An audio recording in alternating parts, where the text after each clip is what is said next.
What up, y'all? This is Tracy from Nerd Squish, and today we're going to be talking about The Romeo Catchers by Elise Arden.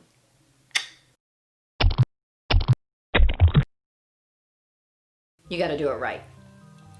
You gotta do it right. If you're gonna do a book review, you have to talk about a book that's purple in front of your purple couch while drinking from a purple spooky cup. Because that's just how we do it over here at Nerd Squish. So, in a previous video, we talked about the book The Casket Girls. This is the sequel to that story. Yes, there's more. I just recently finished reading this one for the first time, and it was amazing. I love this series. Now, I will tell you that I did not like this one as much as the first, but I mean, you know, it happens. This book picks up right from where we left off. So you have Adele, who is a new witch. She and her coven were fighting these vampires that had been trapped in the Ursuline convent for centuries and decades and years and all this time. And they finally got them back in there, trapped them in there. Oh, but wait. Oh, hold up. Before I finish the story, you know what we're gonna do? We're gonna throw the spoiler alert. Boom, boom, boom, boom. It's out there. You know what you're walking into at this point. So, they trapped them back in the Ursuline convent. But we have found out that Adele's mother, who she never really had a relationship because she moved to France when she was really young, and she just thought, oh, this lady is lame and I don't like her, whatever. Well, she did all this because she was turned by one of the Medici vampires that were trapped in the convent, and she is a vampire herself. And now, in the process of all of this, she is now trapped in the attic with the rest of them. She's struggling with that information. She hasn't told her coven because her coven hates vampires, which traps her because even though the vampires are dangerous, she's in love with one of them, and one of them is their mother. So that's a little wild and crazy.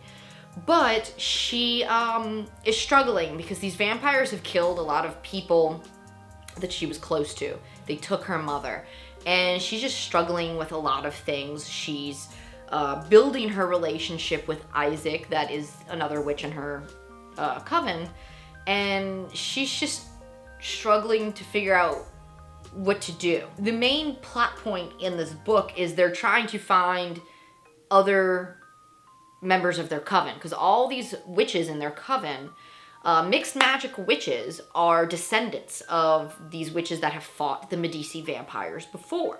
Things are starting to improve in the city in this book.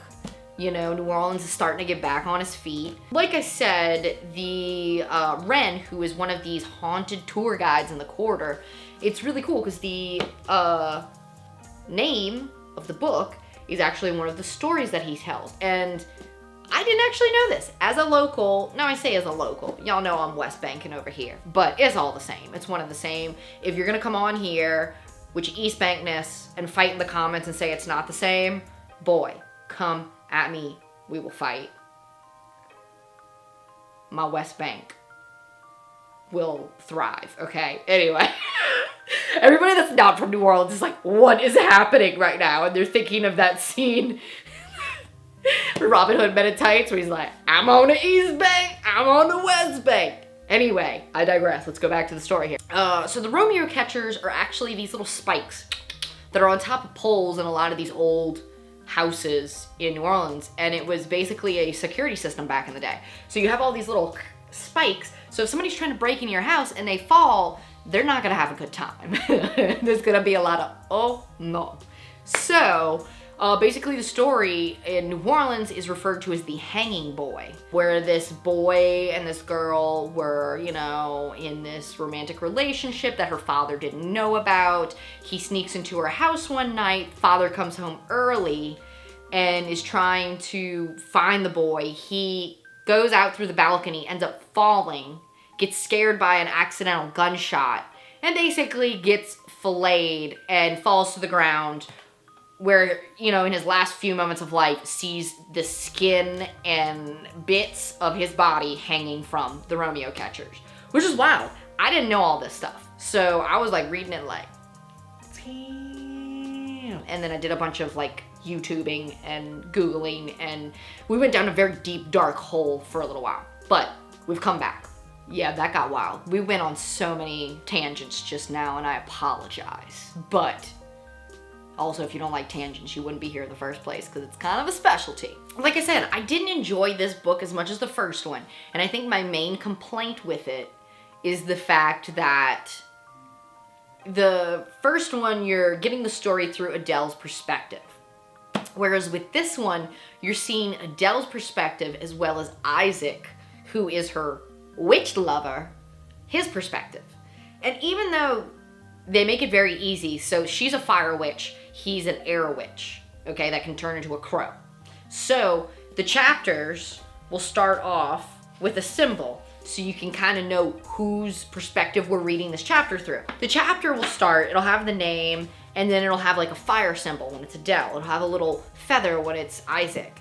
And even though that is extremely apparent, I'm dumb, and I don't pay attention to stuff. This is why I have to go back and reread books. But I would start reading a chapter and I'm like, what? This doesn't sound like something Isaac would say. And then like I look back and it's like the flame, and I'm like, Tracy, what are you doing? You need to pay attention to things. So that kind of like, because it switched back and forth, and it wasn't like every other chapter. It was like, I don't know, it was random, and that kind of threw me for a loop sometimes. My frustration with Adele grew with this book. You know, I'm Team Isaac, baby. Team Isaac, okay?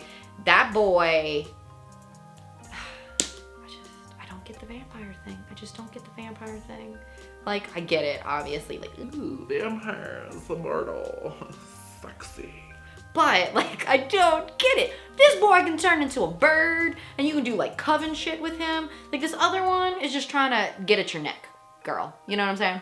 We're gonna throw up some more spoilers, because I'm about to spoil some, like, super big plot points.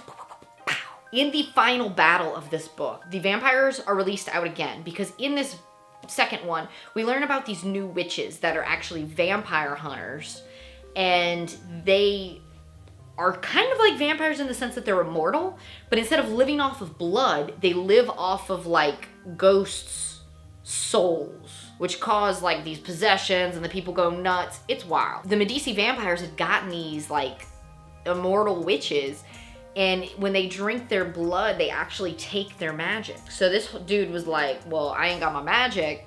He also had fire magic, so he went and took Adele's magic. So she's in this process, and like nobody knows where she is. So the only thing she can think to do is, I gotta release these vampires again. Lets them out. Freaking blood and guts everywhere. Her mother approaches a friend of hers, is about to kill him, and she basically sacrifices herself. So her mother's draining her life. Isaac comes in, strapped with a stake. Pow! Kills her mother while her mother's feeding off of her. Wild. Okay, so basically we leave off with she's not speaking to Isaac. She goes home, and her dad, who doesn't know any of this stuff, she goes home and she tells him, like, you know, Mom was a vampire and she was killed and blah, blah, blah, blah.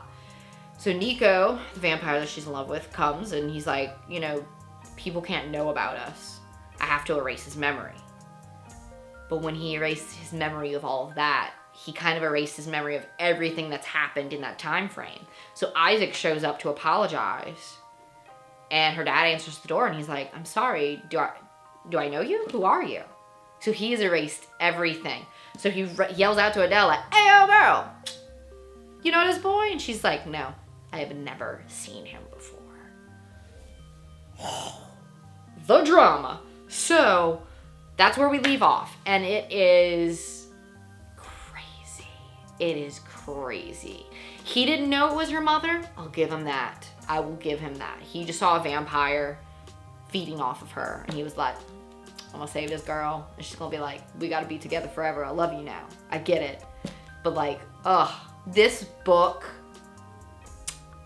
I finished it and I had about a 5-minute book hangover. And I was like, man, I can't. I gotta like stew in this for a while. And then I sat there for 5 minutes and I was like, I'm starting the third one. So, currently reading the third one, and we'll put up a little review, a little thoughts, a little something, little video on that when I do finish it. Let me know in the comments below if you have read this series, if you've read the Romeo Catchers, what you think. If not, I highly suggest you read it. Thank you guys for watching.